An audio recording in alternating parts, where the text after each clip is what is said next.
inyong tagapagbalita. Magandang gabi Pilipinas, sa anumang oras sa buong mundo, narito na ang Bombo Network News Evening Edition. Ngayon po ay piyesta opisyal dahil sa Idul Fitir, Hulyo 6, 2016, araw po ng Miyerkules. Narito na ang ating mga headlines. Pakikipagpulong ng PNP chief sa tatlong general na isinasangkot sa droga, naging personal at emosyonal. Ina ni General Pagdilaw, naghamon naman na ipakitang ebidensya laban sa kanyang anak. Bihag ng Abu Saya, pinalaya na daw dyan sa Sulu. Typhoon Butchoy, binabantayan lalo matapos na lumakas pa ng husto. Matinding pagbuhos ng ulan, ibinabala. At pagsasapubliko raw ng 5 generals na dawit sa droga, suportado ng Archdiocese of Cebu. Sa ating balita sa labas ng bansa, ang Amerika magbabayad daw kapag naubos ang pasensya ng China dahil sa pakikialam sa West Philippine Sea dispute. At live nationwide via satellite, napapanood rin sa pamamagitan ng ating live video streaming sa www.bomboradio.com. Ako ang inyong anchorman si Bombo Dennis Hamito at ngayon sa mga balita. Inantabayanan kanina ang pakikipagpulong ni PNP Chief Ronald De La Rosa sa mga general na nakaladkad ang pangalan matapos ibunyag ni President Rodrigo Duterte ang tinaguriang narco generals. Kaugnay niyan, maki-update tayo direktamente mula dun sa Camp Aguinaldo o Camp Crame kung saan ay naging personal daw ang naturang pakikipagpulong at naging emosyonal din. Maki-update tayo mula kay Bombo Annalise Soberano. Bombo Dennis, face the music. Ito ang sambit ni PNP Chief Police Director General Ronald De La Rosa sa tatlong general na pinangalanan ni Pangulong Rodrigo Duterte na anyay sangkot sa illegal na droga.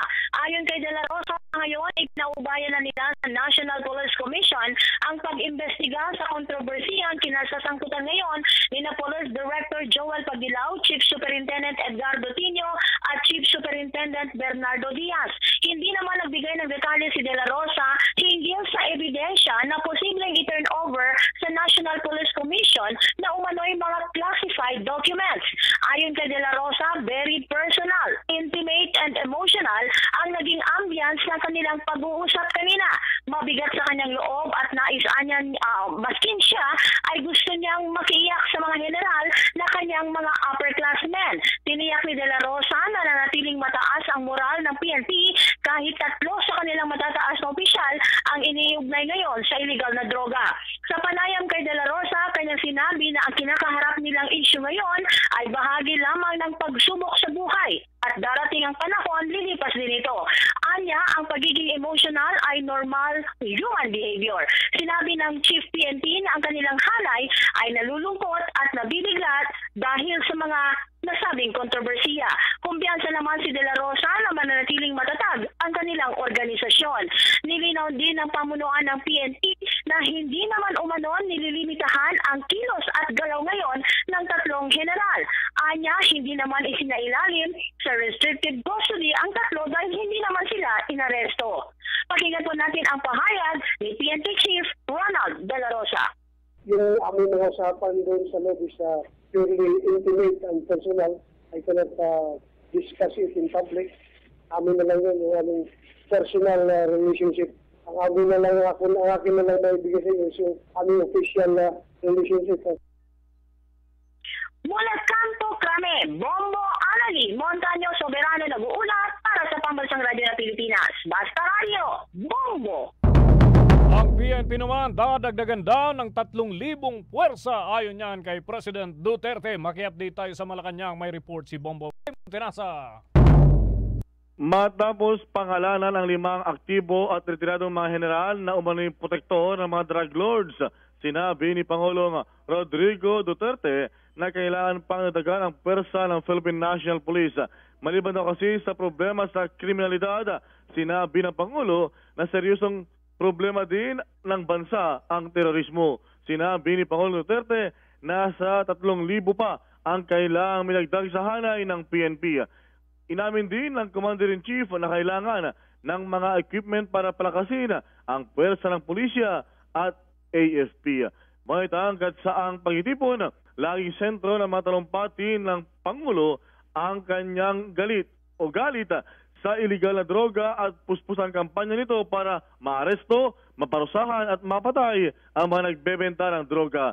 Samantala, kaninang 4:30 ng hapon ay dumating sa Tagaytay City si Pangulong Duterte para makilamay at dumalaw sa burol ni Ginoong Isaac Tolentino, ang tatay ni dating MMDA Chairman Francis Tolentino sa may Our Lady of Lourdes Parish, kung saan ay maguhita na magkalapit itong si Duterte at si dating Chairman Tolentino. Mula sa Malacanang, Bombo Raymond Tinasa nag-uulat para sa pambansang radyo ng Pilipinas, Basta Radyo, Bombo! Lipat naman tayo dun sa Hilagang Luzon sapagkat yung ina ni General Joel Pagdilao ay naghamon sa mga otoridad na magpakita ng ebidensya laban sa kanyang anak. May report ang Bombo Radio Lawag. Naghamon si dating Mayor Anunciacion Pagdilao ng Pinili, Ilocos Norte sa mga kinaukulan na magpakita ng ebidensya na magpapatunay na protector sa illegal drugs ang kanyang anak na si dating National Capital Region Police Office Chief General Joel Pagdilao. Ginawa ng dating alkalde ang kanyang hamon matapos pangalanan ni Presidente Rodrigo Duterte ang 5 police generals na umano'y protector ng illegal drugs kahapon sa anibersaryo ng Philippine Air Force. Hindi siya naniniwala na magagawa ni General Pagdilao ang akusasyon laban sa kanya, ngunit maaring kontra ang presidente sa pagkakatalaga ng kanyang anak sa posisyon niya sa NCR. Siniguro naman ng ex-mayor na hindi niya inaayunan ang kanyang anak. Yan ang balita mula sa Bombo Radyo Lawag. Bombo Gina Cabosas nag-uulat para sa Pambansang Radyo ng Pilipinas, Basta Radyo, Bombo! Samantala, ang report naman ng Napolcom sa Narco General, sisikapin daw matapos sa susunod na linggo. May update si Bombo Ronald Taktay. Nanindigan ngayon ng National Police Commission na hindi nila tutulugan o uupuan ng kaso ng 5 police generals na di umano'y protector ng legal na droga. Sinabi ni Napolcom Commissioner Rogelio Casuraw, binigyan sila ng 7 araw na direktiba para tapusin ang kanilang investigasyon at magpatubad ng dismissal proceedings. Kabilang sa mga pinangalan ng general ni Pangulong Rodrigo Duterte ay sina Edgardo Tiño, Vicente Loot, Bernardo Diaz, Marcelo Garbo Jr. at Joel Pagdilao. Bibigyan naman ng Napolcom ng 5 araw ang mga general para sagutin ang ibinibintang sa kanila. Nanindigan si Casuraw na mayroong matibay na ebidensya ang Pangulo para pangalanan ang mga nasabing general. Inamin ng Napolcom Chief na nakapokus sa kanilang investigasyon sa 3 aktibong miyembro ng PNP na sina Diaz, Pagdilao at Tiño.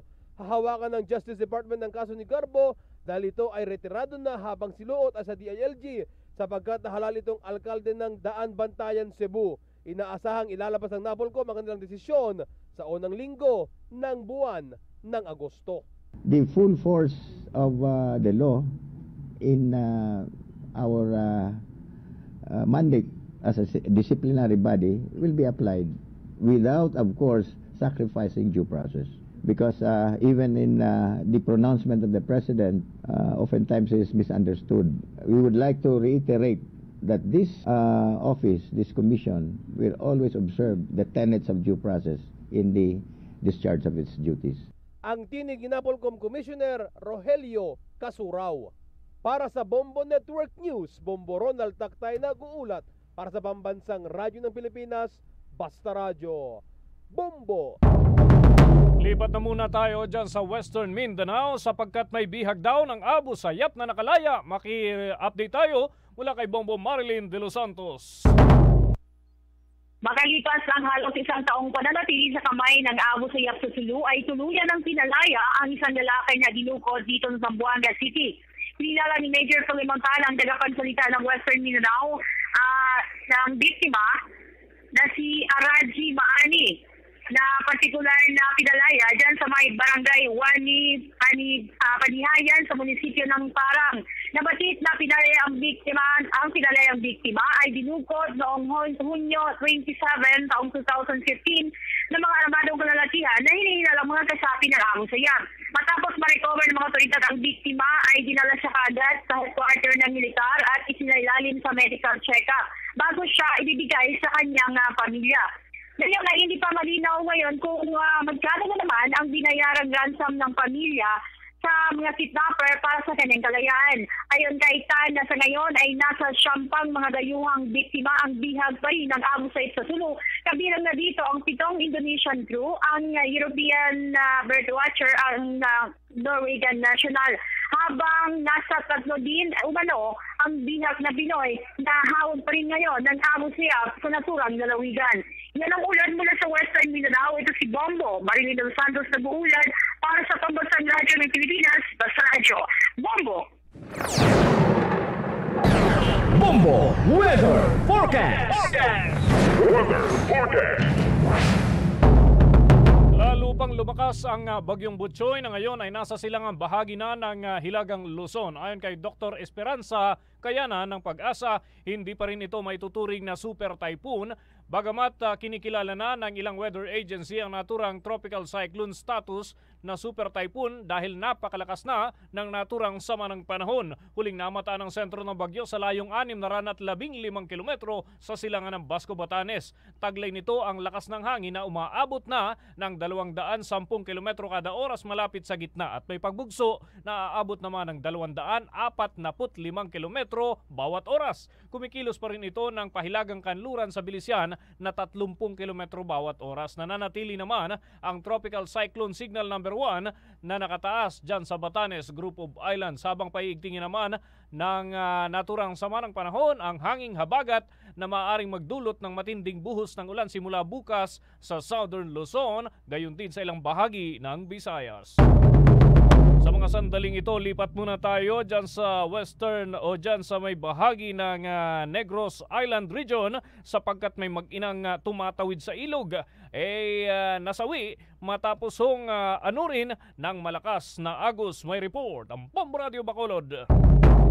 Patay ang mag-ina matapos malunod sa ilog ng Barangay Gahit, Ibi, Magalona, Negros Occidental. Pasado las 9 kaninang umaga nang tumawid sa ilog ang mag-inang Roslyn Panique, 34 anyos, at Ray Panique, 5 taong gulang, sa kabila ng malakas na agos ng tubig dahil sa masamang panahon. Maglalako sana ang mag-ina ng isda sa kabilang barangay na araw-araw nilang ginagawa. Sinabi ni Police Inspector John Leovido, Deputy Chief of Police ng Ibi, Magalona Police Station, pinaniniwala ang tinangay ng malakas na agos ng tubig ang mag-ina at inanod ang mga ito. Pinaniniwala ang nataranta si Roslyn kung alin ang uunahin nitong isalba, ang kanyang anak o ang panindang isda. Alas 12:10 ng tanghali nang matagpuan ang bangkay ng bata, habang alas 2 naman ng hapon natagpuan ang bangkay ng ina sa kalapit na palaisdaan. Yan ang ulat mula rito sa Bombo Radio Bacolod para sa Bombo Network News. Ito si Bombo Prime Tihida para sa Pambansang Radyo ng Pilipinas, Basta Radyo Bombo. Lipat muna tayo sa Kabikulan sapagkat may grade 7 student na kuryente patay sa loob mismo ng kanilang paaralan. Maki-update tayo mula sa Bombo Radio Naga.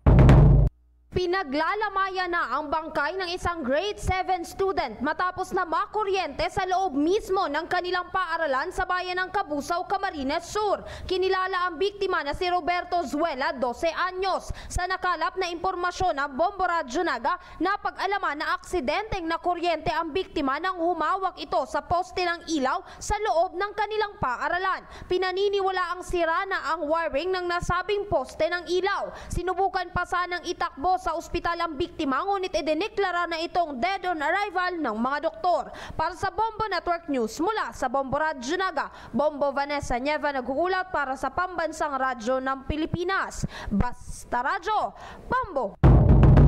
Sa dagdag pa nating mga balita, mga kaibigan, mula pa rin dyan sa Kabikulan, nasa halos 80 na mga suspected drug pushers, users, courier ang sumuko kay Mayor Nelson de los Santos sa bahagi ng San Lorenzo dyan sa lalawigan ng Camarines Norte. Batay sa nakalap na impormasyon ng Bombo Radio Philippines, kusang dumulog sa tanggapan ng alkalde ang natura mga suspected drug personalities dahil na rin sa takot na sila ay mapatay dahil na rin sa pinaigting na kampanya laban sa ilegal na droga. Samantala, ang pagsasapubliko ng 5 generals na dawit daw sa droga, suportado naman ang Cebu Archdiocese. May report at panayam ang Bombo Radio Cebu. Suportado ng Archdiocese of Cebu ang ginawang pagbunyag sa mga pangalan ng mga general na protektor umano ng iligal na droga. Sa exclusive interview ng Bombo Radio kay Monsignor Joseph Tan, spokesperson ng Archdiocese of Cebu, na-aware sila sa kampanya ng gobyerno laban sa iligal na droga. Inirespeto ng simbahan ang otonomiya ng gobyerno sa mga hakbangin nito. Ang kanilang nakikita kay President Duterte sa kasalukuyan ay nagpapakita na seryoso sa kanyang kampanya. Naniwala ang simbahan na alam ng Pangulo ang limitasyon nito dahil siya ay isang abogado. Binigyan din pa ng Monsenyor ng simbahan ay tahasang tumututol sa paggamit ng iligal na droga. Kita sa simbahan has always stressed atong gi-observe ang atong pagrespeto sa autonomy sa gobyerno nga kahibaw ang atong kagamhanan sa pagdumala no sa unsay angay buluhaton sa gobyerno alang sa kaayuhan sa kadaghanan. Og I think this is one clear sign nga ang atong bagong napili nga presidente, true to his promise, do na gyud siya gihimo alang sa iyang alang ining kausahang atong hisgutan. No? Of course, ang simbahan is with him kay ang simbahan pun mismo nagtudlo man nga dautan ang paggamit sa drogas. Yan ang balita mula rito sa Bombo Radio Cebu. Bombo Glenn Alier, nag-uulat at para sa pambansang radyo ng Pilipinas, Basta Radio. Bombo! Doon naman sa bahagi ng General Santos, arestado ang isang 8 buwang buntis sa isinagawang buy-bust operation ng mga otoridad sa Rahamuda, Barangay Bula ng naturang lungsod. Kinilalang suspect na si Jen Leslyn Pradilla, 31 anyos, may asawa at residente ng naturang lugar. Ang dating sekretary naman na si Rojas ay itinanggi ang kaugnayan sa mga tinutukoy na narco-generals. May report si Bombo Bobby Clotario. Pinabulaanan ngayon ni dating Interior Secretary Mar Rojas II ang mga naglalabasang mga aligasyon na aliporas niya umano ang mga general na dawit sa transaksyon ng ilegal na droga sa bansa. Sa nilabas na pahayag ni Rojas, mariing itinanggi nito na may kaugnayan siya sa mga nasabing general na protektor ng mga dambuhalang sindikato ng droga. Kumakalat ngayon ang mga balitang ilan sa mga pinangalanang general ni Pangulong Duterte ay naging katuwang ni Rojas sa kanyang kampanya nitong nagdaang eleksyon na saring dahilan upang tawagin itong Rojas Generals. Kung maalala, si General Diaz ay isa sa mga pinaimbestigahan ng PNP noong Abril dahil nakita itong nakipagpulong kay Rojas sa kasagsagan ng kampanya nito kabilang ng ilan pang mga general. Sa huli nanindigan ang dating kalihim na wala siyang personal na koneksyon sa 5 general at nilinaw nito na kailanman ay hindi niya kinonsinti ang iligal na droga at pawang black propaganda lamang ang sinasabing Rojas Generals. Para sa Bombo Network News, Bombo Bob Hufan Secretary nag-uulat para sa pambansang radyo ng Pilipinas, Basta Radyo, Bombo! Bombo International News! International News! Bombo International News! Ang Amerika magbabayad daw kapag naubos na ang pasensya ng China dahil sa pakikialam sa West Philippine Sea dispute. Yan ang banta ng China. Maki-update tayo mula kay Bombo Lisel Galan. Binalaan ng China ang Amerika na magbabayad ito kapag umano na ubusan ng pasensya ang Beijing dahil sa pakikialam ng US sa territorial dispute sa West Philippine Sea o South China Sea. Ayon sa Beijing, nakataya rito ang regional stability at bilateral ties nila ng Amerika. Dapat daw malaman ng US na may hangganan ang bawat issue at mananagot ito kapag lumagpas sa linya. Para sa China, ang Estados Unidos ang dapat sisihin kapag lalo pang lumala ang tensyon sa mga pinag-aagawang teritoryo. Tiniyak ng China na dedepensahan ang kanila umanong soberanya sa West Philippine Sea. Sa harap ito ng nalalapit na pagbaba ng Permanent Court of Arbitration ng desisyon sa kasong inihain ng Pilipinas. Sa darating na July 12, ilalabas ng Arbitral Tribunal ang desisyon bagamat una nang sinabi ng China na hindi ito kikilalanin. Bombo Lizal Galan, nag-uulat para sa Pambansang Radyo ng Pilipinas, Basta Radio, Bombo! The 2016 FIBA Olympic Qualifying Tournament Update. Castro, quick crossover onto the right hand. Lovely. Agad nating tunguhin dyan sa Pasay City si Bombo Dave sapagkat may do or die game na ba ito? Bombo Dave para sa ating Gilas Pilipinas. Please go ahead. Tama ka dyan, Bombo Dennis. Inaasahan na lalo pang paghihigpitin ng Gilas Pilipinas ang level ng kanilang paglalaro mamaya kapag makaharap pa ang kultura ng New Zealand sa pagpapatuloy ng FIBA Olympic Qualifying Tournament. Ito ay dahil nakasalahan sa pinalaman ng laro. At mga kaibigan, yan na po ang naging kalipunan ng ating mga balita para sa pang-Miyerkules na edisyon ng Bombo Network News. Ngayon ay ika-6 ng Hulyo 2016. Balikan ko muna ang ating mga headlines. Pakikipagpulong ng PNP chief sa 3 aktibong general na isinasangkot sa droga, naging personal at emosyonal. Ina naman ni General Pagdilaw naghamon sa pamahalaan na magpakita ng ebidensya laban sa kanyang anak. Bihag ng Abu Sayyaf pinalaya na doon sa sulong. Sa ating balita sa labas ng bansa, Amerika magbabaya daw kapag naubos ang pasensya ng China dahil sa pakikialam sa West Philippine Sea dispute. Para sa karagdagang balita at impormasyon, maaari po kayong mag-log on sa www.bomboradio.com. Ako, ang inyong anchorman, si Bombo Dennis Hamito para sa Pambansang Radyo ng Pilipinas, Basta Radio, Bombo! At sumainyo ang kalipunan ng maiinit at pangunahing mga balita sa Bombo Network News.